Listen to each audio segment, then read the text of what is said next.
In today's video, I'm going to teach you how to make a cereal box mockup using Adobe Photoshop.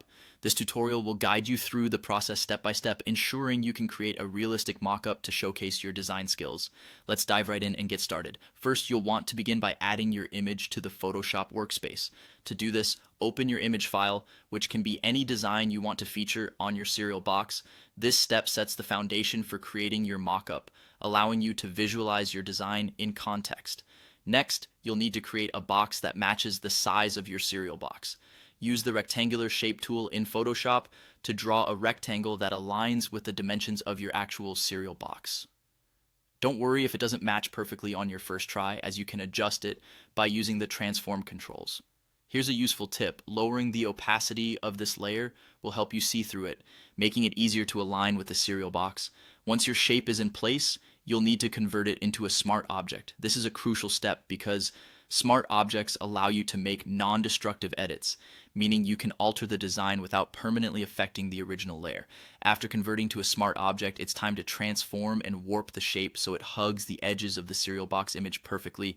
Use the free transform feature by pressing Ctrl+T or Command+T on Mac, and then select the warp tool to adjust the shape. This ensures that your design follows the contours of the box, giving it a realistic look.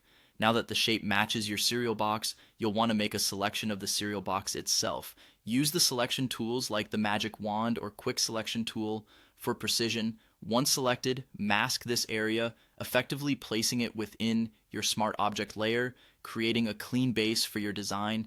You're now ready to add your image directly onto this smart object layer. By double-clicking on the smart object, it opens in a separate window. Drag and drop your design onto this canvas. Arrange it neatly, making sure it fits well on the box template. This step is all about creativity, allowing you to showcase your design prowess. Don't forget to save your progress as you go along. Saving within the Smart Object window ensures that when you return to the original file, your updates will reflect on the cereal box. Once you revisit the original image, it's time to add some blending effects. Use layer blending options like multiply or overlay to make your design blend seamlessly with the box. Applying these blending modes will make your mockup look more realistic and professional, showcasing all the highlights and shadows appropriately. And there you have it. You've created a stunning cereal box mockup in Photoshop. With practice, you'll soon find it becomes second nature. Whether you're designing for fun or a professional project, these skills will immensely boost your creative presentations. Thanks for watching, and make sure to subscribe for more tutorials.